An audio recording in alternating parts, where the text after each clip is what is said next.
페트병 생수를 줄이는 것만으로도 어마어마한 미세 플라스틱이 이걸 그러니까 저는 생수는 안 먹긴 하는데 콜라 같은 거 먹거든요. 그러면 콜라도 교수님께서는 캔으로 드십니까? 일단 탄수화물 안 먹습니다. 제로도 안 드십니까? 아, 제가 안 먹습니다. 야. 그다음 제가 안 먹는 거, 이거는 파장이 클 것 같은데 폴리스타이렌, PS 사발면 용기가 지금도 널리 팔리고 있고요. 그건 안 먹습니다. 저는. 뭐 드십니까? 거의 오늘 뭐 미세 플라스틱 특집이 돼가는 것 같거든요. 뭐 제가 의도한 거 아니었는데 다 미세 플라스틱 결국 문제였어가지고 이거 좀 본격적으로 여쭤보겠습니다. 세 가지 우리가 질문 포인트가 이제 먹고 있느냐, 먹고 있다. 이건 확실한데 몸에 문제가 생기느냐, 뭐 잘 설명해 주시겠지만 거의 확실해지고 있더라고요. 그 다음에 어디서 먹고 있고 어디서 줄여야 되느냐. 요 두 개가 사실 제일 깜깜이라고 생각하는데 첫 질문으로 닥터님요 시청자 여러분들께 어려운 거 모르겠고 이게 제일 많이 줄일 수 있습니다. 하나만 추천해 주신다면 어떤 걸 좀 추천?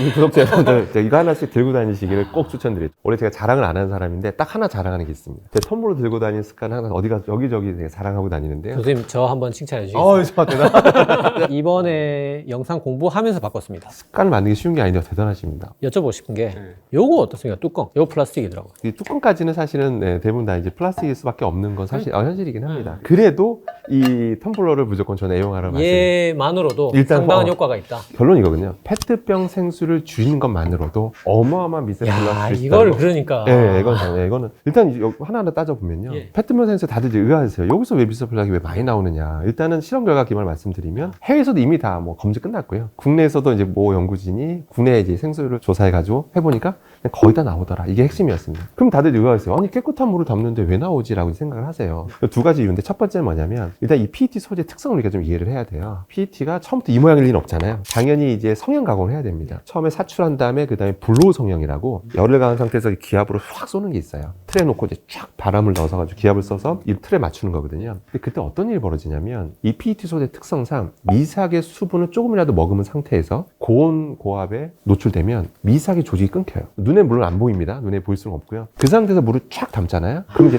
떨어져 나옵니다. 무조건 떨어져 나올 수밖에 없어요. 그러니까 무조건 PET 미세 플라스틱이 많이 나오는 거거든요. 근데 가끔 이런 논문이 있었어요. 뭐냐면 PPT도 나오지만 폴리아마이드도 많이 나오던데 그거는 약간 정수의 문제. 그러니까 그 회사의 문제라고 보시면 돼요. 그 회사가 제대로 필터를 잘 못했기 때문에 나온 결과다. 생수의 문제였다. 예, 약간 그렇게 보시면 돼요. 기본적으로 PET 나노 플라스틱, 미세 플라스틱을 피할 수는 없다. 페트병 드시는 것만으로도. 미세 플라스틱 외의 쪽을 하나 더 말씀드리면 이게 2025년에 나온 결과인데요. 정부에서 한번 어떤 기관에서 조사를 해본 거예요. PET 생수를 했더니 미세 플라스틱 말고 아니 여기서 왜 포름알데히드 같은 알데히드들이 왜 나오지? 라고 해서 당황한 거죠. 감사원에서. 그래서 환경부에 지침을 내리라고 해서 빨리 대책 마련하라고. 작년 일입니다. 보통 우리가 편의점 가면 잔뜩 쌓아놓고 팔잖아요. 밖에다가. 안에 보관하기 힘들잖아요. 그러니까 햇빛을 계속 받으니까 여러 화학 반응 통해서 알데히드들이 나오는 거예요. 실제 나와서 페트 자체에서. 페트 자체에서 나와버리는 거예요. 그래서 이게 직사광선에 계속 노출된 거는 알데히드 같이 유해한 물질도 같이 먹는다는 거 기억을 하셔야 됩니다. 그래서 환경부가 지침을 내렸습니다. 작년 7월인가 8월에 이제 모든 편의점은 밖에다 낼 때 차광포를 씌워라. 그래서 자세히 보면 쓰인 데가 있고 안 씌운 데가 있습니다. 그러니까 아직도 이게 잘 모르는 데들이 많아요. 편의점에서. 그냥 밖에다 햇빛에 노출시킨 다음에 그냥 나중에 정기적으로 냉장고로 옮기고 그래서 사람들은 그걸 구매하고 기본적으로는 저는 이거를 좀 사용 자체를 줄이시는 게 정말 불가피할 때 아니면 길 가다 뭔가를 마셔야 되지 사 먹어야 되잖아요. 근데 자기가 관리할 수 있다면 저는 텀블러 들고 다니기 제일 좋고 이런 질문도 하세요.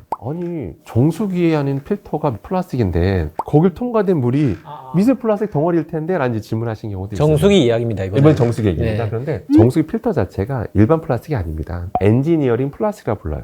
굉장히 내구성이나 기계적 물성, 열정, 안정성이 굉장히 뛰어난 소재입니다, 사실은. 그 정도 압력에서 막 수십억 개 미세 플라스틱 뿜어져 나오는 그런 소재가 아닙니다. 아까 뭐 테플론이나 실리콘만큼 강한 플라스틱. 굉장히 뛰어난 소재라고 보시면 돼요. 그래서 그 정도 엔지니어 플라스틱을 또 이렇게 가교 현상이라고 해서 뭔가 되게 더 물성 강하게 만들어놔요. 거기서 나오는 건 걱정하셔도 되고요. 가끔 이게 떨어져 나올 수는 있는데 이게 떨어져 나온 건 되게 덩치가 큰 것들이에요, 사실은. 나와도 많지가 않기 때문에 정수기 필터에서 미세 플라스틱 관찰했을 때 하는 것들 보면 다 사이즈가 엄청 크거든요. 그래서 그렇게까지 걱정하실 필요는 없다고 저는 말씀드리는 편입니다. 요것만 일단 최대한 피하시는 거를 추천드리겠습니다. 제가 이번에 공부하면서 본 게 깔 때 탁 터진다더라고요, 이게. 그러면서 나노 플라스틱이 막 20만 개인가 뭐 뿌려진다면서. 실제 어떤 연구 결과가 미세 플라스틱을 이제 조사해 봤어요. 조사해 봤는데 이 뚜껑 소재도 꽤 나오던데 이거 있어요, 핵심이. 뚜껑은 뭡니까? 뭐 회사마다 좀 차이가 있지만 대부분 PP를 많이 써요. 근데 그 논문도 보면 이제 허점이 뭐냐면 기준 크기 20 마이크로미터 이상만 봤어요. 그 밑에까지 관찰하기 사실 쉽지는 않습니다. 그래서 20 마이크로 이상만 봤더니 요것도 꽤 영향을 주던데라고 한 건데 근데 좀 더 전문가끼리 보면 더 작은 사이즈까지 다 봤다면 여기서 나오는 건 전체 포션에선 소수고 소재 자체에서 나오는 게 더 압도적인 적이다 이렇게 보시면 되겠습니다. 정리해보면 페트병을 만들 때 플라스틱이라는 게 어떻게 보면 그물망 같은 거라고 예를 들어 가정을 한다면 병 모양으로 만드는 사출 과정에서 이게 툭툭 끊어지는 게 존재할 수가 있는데 그 과정에서 이제 물을 닿으면 끊어지는 데서 미세 플라스틱이 왕창 나올 수밖에 없고 포름알데히드가 또 나올 수 있는 거는 뭐냐면 햇빛에 노출됐을 때 내가 잘못하지 않아도 편의점에서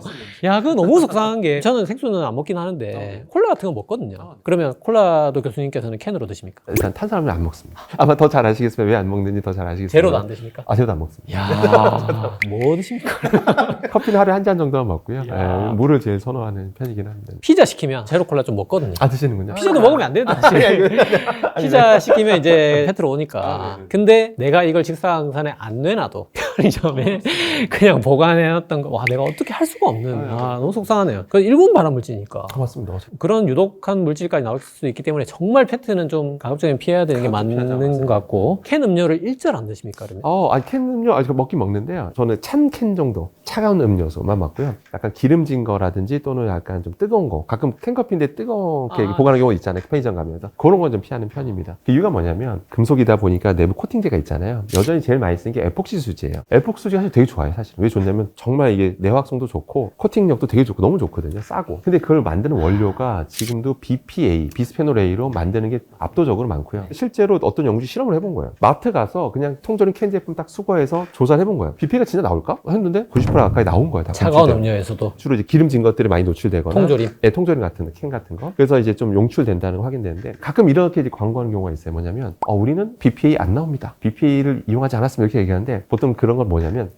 BPS라고 하는 걸로 만든 에폭시 수지라고 보시면 돼요. 근데 BPS가 당연히 독성 연구가 거의 안 됐었거든요. BPA는 역사 되게 오래됐어요. 역사가. 근데 연구 결과 차고 넘치는데 BPS는 연구 안 됐기에 안전합니다 했는데 최근에 이제 하나씩 나오고 있어요. BPS 관련 연구 결과도. 근데 오해는 안 하셔도 되는 게 캔 제품이든 통조림 제품에 음식물 담자마자 뿜어져 나오는 건 그건 사실이 아닙니다. 그건 아니긴 하지만. 절대 아닙니다. 그건 아니고 딱 담은 다음에 오랜 시간이 지나면서 조금씩 빠져나오는 거다. 이런 관점에서 보셔야 되고요. 이게 아니면 좀 뜨거운 거라든지 약간 그런 거는 좀 피하시는 게 좋고 캔 제품이든 지속적으로 조금씩 용출되니까 제가 팁을 알려드려요. 제조된 지 얼마 안 된 거라든지 차가운 거 정도는 그렇게까지 걱정 안 하셔도 되긴 합니다. 유통기한이 얼마 안 남은 건 좀 구매하지 마시라고 그래요. 보통 이런 통조림 제품 2, 3년 되거든요. 유통기한이. 그러니까 제조된 지 2년 지났다는 얘기거든요. 보통. 그러면 조금씩 더 많이 노출됐을 가능성이 있기 때문에 그리고 가장 좋은 거는 통조림 같은 국물까지는 조금 섭취하는 거는 조금 이제 자제하시라고 좀 말씀드린 편입니다. 음료 입장에서만 좀 정리를 해보면 페트는 미세 플라스틱 확정이고 포름알데히드도 이제 보관에 따라서 조건부로 나올 여지가 있는 거고 그건 정말 치명적인 독성이고 캔 음료도 뜨거운 캔커피나 이런 데서는 비스페놀 A 환경 호르몬 나올 수 있기 때문에 차가운 음료 유통기한 많이 나는 걸로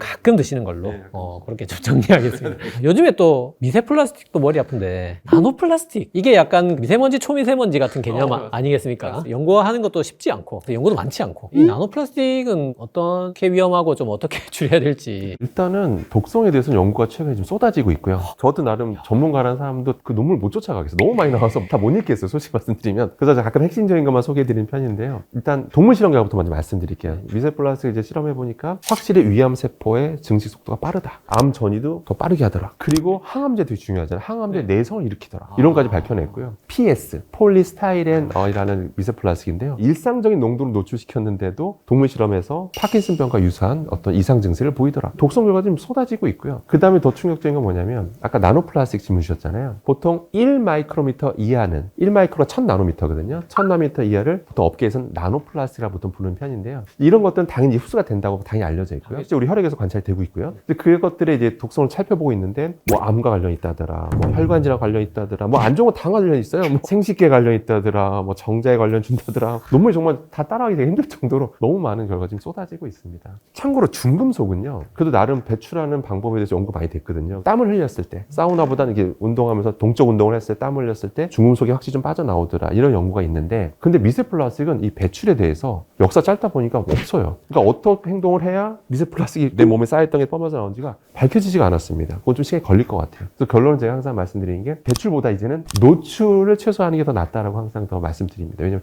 이게 언제 들어왔다 언제 지나에 빠졌는지 모르니까요. 그게 좀 문제인 것 같습니다. 미세 플라스틱 안전하다 말씀하시는 분들의 공통점이 야 그거 다 동물 실험 결과니까 아직 인체 결과 명확하다 말할 게 없어 라고 주장하시는 분도 계세요. 그런데 드디어 2025년에 충격적인 논문이 하나 나왔습니다. 정말 놀랐는데 어떤 연구진이 의대생들이었는데 의대생들을 데리고 실험을 한 거야. 어떻게 했냐면 평소에 그대로 생활하라고 한 거예요. 대신 이제 플라스틱 포장 용기를 얼마큼 썼는지 기억해 두라고 한 다음에 이제 조사한 거예요. 특정 기간 동안 얼마큼 썼는지, 페트병 생수 얼마큼 마셨고, 플라스틱 포장재는 또 얼마큼 썼고, 막 이렇게 한 거예요. 그 다음에 이 사람들의 변을 분석해요. 일단 첫 번째, 플라스틱 사용량이 많을수록 확실히 변에서 미세플라스틱이 많이 관찰되더라. 관찰된 건 다 큰 거였는데 작은 것들은 다 흡수된 것으로 보인다라고 이제 얘기를 했습니다. 참고로. 그럼 이제 독성을 봐야 되잖아요. 그 많이 노출된 사람일수록 장내 미생물군의 변화가 나타나는 거를 그 연구진이 최초로 밝혀냅니다. 그러니까 이제 사람한테 관찰단 말을 이제 함부로 할 수 없는 세상이 돼버린 거죠. 이제는 명확하게. 그런 논문도 봤어요. 미세 플라스틱 분해하는 장내 미생물이 생겼다. 미세 플라스틱을 에너지원으로 그게 있어야 살 수 있는 그 균들이 유해균이었던 거죠. 폐렴 일으키고 막 이런 애들. 플라스틱에 우리 몸도 같이 살고 균도 같이 살고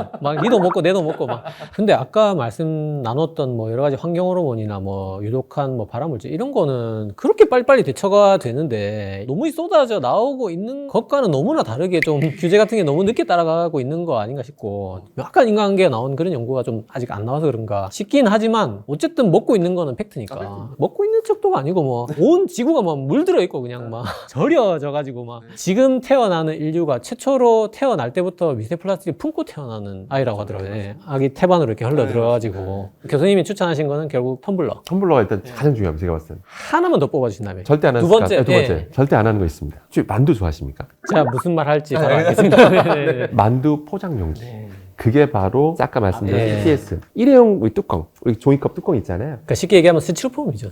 맞습니다. 그 발포 과정을 거치면 스티로폼이 되잖아요. 그게 바로 이제 PS인데요. 그 상태가 되면 조직이 약해져요. 그래서 아주 사소한 마찰에 의해서도 그다 뜨거운 걸 담아서 마취를 하면 그냥 뿜어져 나온다 보시면 돼요. 그럼 그 PS 미사플레 아까 뭐 파킨슨 병하고도 관련이 있다라고 하는 심지어 그 실험이 대단한 실험도 아니었어요. 우리가 일반적으로 노출되는 자연에 존재하는 수준의 낮은 농도인데도 동물 실험 결과에서 파킨슨 병과도 관련이 있다라고 나왔을 정도거든요. 그런 스티로폼에다가 뜨거운 거 담는 거. 그 다음에 제가 안 먹는 거. 이거는 파장이 클 것 같은데 폴리스타이렌, PS 사발면 용기가 지금도 널리 팔리고 있고요. 그건 안 먹습니다. 절대. 지난 이광희 교수님도 컵라면은 안 드신다고 하면 스티로폼 용기 컵라면 절대 안 드신다 하시더라고요. 실제 식약처 실험을 했었는데요. 사실 불안해하니까 PS에 대해서. 근데 실제로 뜨거운 거 담았을 때 기준치 이야기는 했습니다만 나오는 건 팩트예요. 그러니까 잔류하고 있던 스타이렌이 좀 빠져나오는데 이게 뭐 생식계 등에 영향을 줄 수 있다고 알려져 있어서 그게 첫 번째고 근데 두 번째는 거기에 담아서 마찰이 안 일어날 수가 없잖아요. 사실은. 뭐 하면 많이 나올 수밖에 없습니다. 그래서 어떤 관계자가 그런 사발면 회사에 얘기를 한 거예요. 이거 좀 여러 가지 이슈가 있으니까 이거 다른 걸 바꾸면 안 되냐. 그냥 종이 기반 차라리 폴리에틸렌 차라리 코팅해라. 차라리 그냥 그걸 하자라고 했더니 그 업계자 답변이 의외였어요. 맛이 바뀐다는 거예요. 용기가 바뀌면 맛이 바뀌기 때문에 레시피를 새로 개발해야 되는데 문제는 사람들이 이 맛에 길들여져 있기 때문에 소비자가 갑자기 맛이 바뀌면 안 산다는 거죠. 왜냐면 소재마다 열 보존력이 달라서 이게 맛이 바뀌는 거예요. 그래서 쉽게 포기를 못 한다고 하더라고요. 저 이거 두 가지 말씀 드리고 싶습니다. 첫 번째는 맛이 바뀝니다. 왜냐하면 제가 이걸로 바꾸고 나서 커피 맛이 확 떨어졌어요. 플라스틱 컵에 먹던 그 커피 맛이 아닙니다. 모르겠습니다. 이거는 뭐 제 개인적인 느낌인지 모르겠지만 화학적으로는 근거 없는 얘기입니까? 네. 일단은 뜨거운 우리가 아메리카노 먹는다 가정했을 때 약간 폴리에틸이 좀 떨어져 나오는 건 맞아요. 사실. 그러니까 그걸 같이 먹은 거라 그게 얼마나 맛에 영향을 미쳤는지는 사실 솔직히 잘 모르겠는데 근데 이게 두 번째 내용입니다. 환경 호르몬은 혹시 맛있는 게 아니었을까? 이거 영화 대사 있습니다. 영화 대사. 있습니까? 넷플릭스 DP. 저 보겠습니다. 근데 이거 아. 뽀글이. 뽀글이야. 저희도 모르게 거의 길들여진 게 아닌가 싶습니다. 근데 저는 시간이 지나면 언젠가 그 업계들도 바꿀 거라 좀 확신합니다. 하도 이슈가 계속 터지고 있거든요. 그러니까 스티로폼에 담아 먹는 컵라면은 스티렌이 미량, 식약처에서는 안전하다고 하는 기준 하긴 하지만 미량 나오는 건 팩트고 미세 플라스틱은 기준치 뭐 이런 거 할 거 없이 그냥 무조건 나온다. 라면 끓여 드십니까? 라면 먹으면 지금 끓여 먹습니다. 많이 먹게 되면 끓여 먹습니다. 없습니다. 라면은 드신다는 거예요. 먹습니다. 네. 저도 어디 가서 건강한 식습관으로 뒤지지 않거든요. 근데 와 화학과 교수님께서 내과 전문의보다 훨씬 더 건강하게 내가 화학 미세 플라스틱 이런 거 떨어서 그냥 음식 자체도 거의 뭐 지금 지중해 식단 정도 드시는 느낌인데 식습관 특집을 한번 해보시면 어때요? 자 오늘 좀 주방기기 플라스틱 위주로 여쭤봤지만 교수님의 식습관에 정말 탐복해서 자 반성하는 느낌으로 음식 질문 딱 하나만 드려보겠습니다. 예. 우리 검은 반도체 K푸드 수출의 대명사 아니겠습니까? 라면하고 투톱인데 김이 유럽에서 수입 금지됐다 이런 기사 제가 봐가지고 요오드가 많이 들어서 금지됐다 이런 얘기 들었는데 그러면은 수출 못하는 건지 하나 궁금하고 우리는 먹어도 되는 건지 그래서 첫 번째는 좀 오해를 하시는 게 수입이 금지됐던 적이 있다가 정확한 답변입니다. 지금은 수출할 수 있는데 간간히 또 터질 거예요, 사건들이. 갑자기 또 어느 날 갑자기 기사가 뜰 거예요. 특정 모 회사 제품 기준치 초과해서 뭐 수익 금지 조치 이렇게 뜰 겁니다. 그 기준치가 요오드. 네, 맞습니다. 요오드. 일단 요오드로 삼고 있고요. 거기서 삼는 기준치가 20 ppm입니다. 그러니까 유럽이라는 나라가 의학이 발달 안 나도 아니고 역사 길잖아요. 근데 그거 왜 그럴까 저도 당연히 이제 자료들을 보면 이유가 있더라고요. 뭐냐면 20 ppm 정도로 관리를 해줘야 사람들이 독일이든 유럽 사람들이 먹는 일반의 식습관을 봤을 때 체내에 노출되는 함량이 위험하다고 할 수 있는 그 양에 도달하지 않는다라고 해서 식품의 기준치를 정한 건데 그걸 20 ppm을 잡았더라고요. 20ppm 교수님 봤을 때 한창 보수적인 겁니까? 그러면 왜 이렇게 낮게 잡지 이런 느낌이에요. 그래서 저도 찾아봤더니 왜 그럴까 20 ppm이라는 게. 그래서 했더니 과학적 근거를 가지고 하는 얘기가 그 정도 넘는 거를 먹게 되면 자칫 갑상선 기능 저하증, 항진증과 관련이 있다는 그런 근거들을 가지고 얘기하시더라고요. 근데 20이 기준이었는데 우리가 적발된 제품들 보면 어떤 건 200 ppm 나오고 어떤 건 5000 ppm 육박하는 게 나오고 뭐 그러더라고요. 그래서 그러니까 다들 이렇게 생각하시잖아요. 그럼 우리는 괜찮은 거야? 뭐 이런 생각이 들잖아요. 우리는 그런 거 없잖아요. 기회가 없잖아요. 더 전문가시니까 잘 아시겠습니다. 요오드랑이 필요한 거잖아요. 네. 없으면 안 되잖아요. 네. 갑상선 호르몬이 필수 원소잖아요, 사실. 그러니까 당연히 식약처에서는 우리가 1일 그 필수 권장량이 있잖아요. 하루가 150 마이크로그램에 정해놨지 않습니까? 근데 너무 또 지나치면 안 좋으니까 세계보건기구에서는 1100 마이크로그램을 정해놨잖아요. 1일 상한 섭취량. 우리나라는 또 관대하잖아요. 또 이런 거에 대해서. 그래서 우리나라 식약처에서는 2400 마이크로그램을 정해놨어요. 우리는 강한 민족이니까. 네, 강한 민족이라 하는 거죠. 우리는 강하니까 우리가 어떤 민족입니까? 우리가 그래서 다들 이렇게 생각하세요. 우리나라는 관리하고 있구나라고 생각을 하시는데 그렇게 우리 섭취량에 대해서는 기준치 정해놓은 나라가 식품에 대해서는 기준치가 없습니다. 그러니까 무슨 얘기냐면 제가 예를 들어서 오늘 제가 장사를 한번 해볼게요. 김미약 채취해서 그냥 파는데 이 안에서 요오드 농가 1000 ppm이 나와도 아무 상관없어요. 왜? 기준치가 없어요. 식품 기준치는 없어요. 모순적일 수 있죠. 사람들한테 권장 섭취량 1일 상한 섭취량 정해놓고 식품에 대한 기준치가 없으니까 예를 들어서 미역국 한 그릇 드세요. 한 그릇 드시는데 보통 미역 1g 들어가거든요. 보통. 그런데 우리가 적발됐던 게 그 해조류 제품이 5000 ppm이거든요. 미역국 한 그릇만 먹어도 식약처가 정한 위험 수치 2400 마이크로그램 넘어선다는 얘기죠. 그러니까 그 식품에 대한 관리를 안 하니까 이런 일이 벌어지는 거거든요. 그래서 저는 그래서 제가 주장하는 게 뭐냐면 요오드 나쁜 게 아니니까 기준치만 정하면 된다. 사람들의 일반적인 섭취량을 봐서 독일은 20 ppm 너무 심하니까 우리는 뭐 예를 들어서 뭐 200 ppm을 정하자. 이거 넘는 거는 유통되지 말게 하자. 뭐 이런 거 제가 말하는 거거든요. 그럼 제가 이렇게 말을 하면 예상 댓글이 뭐냐면 아닌데 내가 아는 어떤 유명 전문가는 요오드를 많이 먹어야 갑상선암에 안 걸리는데 라고 이제 하실 거예요. 또 어떤 분 댓글은 아니야. 요오드는 많이 먹으면 갑상선암 걸릴 가능성이 높아져 라고 하는 이제 두 개 댓글 보통 나뉩니다. 전문가들도 두 그룹은 나뉘어요. 사실 뭐 잘 아시겠습니다만은. 근데 이런 상황에서 2023년에 충격적인 논문이 나옵니다. 그 삼성 서울병원에서 드디어 명확하게 정리한 논문이 나왔어요. 삼성 서울병원이라면 분명히 한국인을 대상으로 했겠네요. 맞습니다. 네. 더 충격적인 건 이 충격적인 내용이 언론 보도가 안 납니다. 근데 그 연구진도 일부러 안 낸 것 같은 느낌이 들어요. 파장이 클까봐 솔직히 말씀드리면. 그래서 그 연구진이 뭘 하냐면 자기들도 기존 논문들을 보니까 어떤 논문 보면 요오드를 많이 먹으면 오히려 좋다라는 논문이 있고 어떤 논문은 많이 먹으면 위험하다 나오니까 일관성이 없더라. 자기들이 봐도. 그 왜 그런가 자기들 분석을 해보니까 소변에 있는 요오드를 보니까 때에 따라 너무 다르다는 거예요. 물을 너무 많이 마셨으면 좀 희석될 수도 있고 땀을 많이 흘렸으면 또 농축될 수도 있고 이러다 보니까 일관성이 없다. 그러니까 자기들이 어떻게 했냐면 크레아틴이라는 화학물질 그걸로 보정해서 봐야 된다. 그래서 이제 환자들을 보고 신규로 갑상선에 걸린 사람과 아닌 사람들 대중을 비교해 봤어요. 했더니 그 연구진이 최초로 뭘 밝혔냐면 체내에서 요오드 농도가 높게 나오는 사람일수록 갑상선암 발병이 높더라. 그걸 세계 최초로 밝혔습니다. 제 그 연구진이. 비교적 안전한 암인 건 맞긴 하지만 어쨌든 암이니까. 대한민국이 갑상선암 발병이 세계 1위인데 그거 검사 많이 해서 그래 라고 하시잖아요. 초음파 검사 많이 안 했으면 절대 이럴 일 없어 라고 얘기하잖아요. 근데 연구진이 뭐라고 하냐면 정기검진을 안 받는 젊은 층들도 이제 뭔가 몸이 이상해서 검사하면 갑상선암 걸린 경우 있잖아요. 유병 같은 게 있으면 정기검진을 안 받아서 몸이 이상해서 온 사람들도 보니까 실제로 갑상선암 발병률이 제일 높더라. 한국인이 실제 갑상선암 발병이 높다라고 얘기를 하고 있어요. 연구진이. 그러면 이게 왜일까? 원인을 찾아야 되는 거예요. 관련성 있다가 나온 게 요오드잖아요. 그래서 요오드를 보니까 그동안 논문들이 막 너무 상반되기가 너무 많았잖아요. 근데 크레아틴을 보장해서 보니까 상관계가 있다라고 밝힌 거예요. 저는 그래서 결론은 요오드가 필요하지만 저도 식품의 관리는 하자. 기준치만 정해주면 농도를 대략적으로라도 대충 알 수 있는 간이 키트 같은 거 개발해서 뭐 요오드 농도가 좀 뭐 200 ppm 넘는데 그럼 그거는 폐기하는 거고 예를 들어서 기준치 이하의 것들만 유통되게끔 한다면 이런 논란은 사실 더 생길 것도 없다라고 봅니다. 예를 들어서 말린 미역 같은 게 요오드가 많은 말린 미역도 있고 적은 것도 있고 그런 겁니까? 같은 회사 거에도 달라요 매번. 하기야 기준치를 적용해서 규제를 때려버리면 식품 회사들이 알아서 요오드 적은 미역을 만들겠네요. 맞아요. 소금 필요하죠. 없으면 죽죠. 많이 먹는 게 문제라는 거죠. 콜레스테롤 필요하죠. LDL 콜레스테롤 없으면 죽죠. 많은 게 문제인 거죠. 예. 요오드 없으면 죽습니다. 많은 게 문제인데 전 세계에서 많은 걸 걱정하는 나라는 한중일밖에 없습니다. 다 모자란 게 걱정이고 그 중에서도 한국이 거의 압도적이고 적게 먹어서 생길 문제는 아예 그냥 잊어버리시면 되고 이 문제는 없다고 보고 이제 많이 먹어서 생기는 문제만 걱정하면 되는 건데 건데 이게 갑상선암을 일으킬 수가 있어서 교수님 말씀하신 대로 어떤 기준치를 마련해주면 일반적인 사람들이 일일 섭취량을 봤을 때 절대 일일 상한 섭취량을 넘지 않을 거다 라는 그런 식품 기준치를 마련하자는 거거든요. 해주류 섭취량 세계 1위가 압도적 1위가 또 한국 아니겠습니까? 게다가 갑상선암도 세계 1위 나라인 만큼 저는 뭔가는 그래도 뭔가 통계적인 연관성도 논문에서 어느 정도 입증해 주신 것 같고 아직까지 보는데 이거는 영상 한 편으로 아예 정말 제가 따로 설명을 한번 드려야 될 것 같긴 하지만 일반적으로 김 한 봉지 그게 1권장량이거든요. 근데 보통 이제 우리나라 사람들이 한 봉지 정도 먹기 때문에 하루에 뭐 보통 문제가 없고 또 미역국 한 그릇 이게 딱 그 하루 권장량이거든요. 보통 한 그릇까지만 먹으니까. 근데 제가 의사로서 진심으로 걱정됐던 게 제 와이프 산후조리원 들어갔을 때 산후조리원 3주 있었거든요. 내내 미역국이 나오는 거예요. 내내 21일 내내 새끼 다 계속 2명 낳았거든요.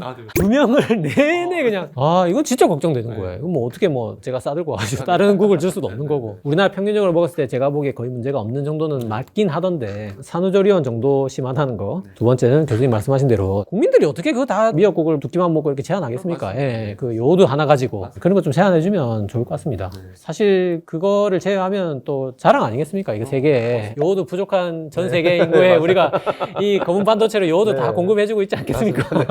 우리는 조금 줄이고 유럽 사람은 조금 더 먹고 해주시면 좋을 것 같습니다. 네. 자, 이렇게 해서 오늘 직접 유해 물질을 참지 못하고 일일이 다 실험해서 저희에게 알려주신 이런 교수님 모시고 어떻게 하다 보니까 또 미세 플라스틱 특집이 됐는데 네. 조심해야 될 물질들이 또 어디에 또 숨어 있는지 물어볼 게 많기 때문에 다음에 또 귀한 시간 갖도록 하고 오늘 영상 모두 마치도록 하겠습니다. 감사합니다.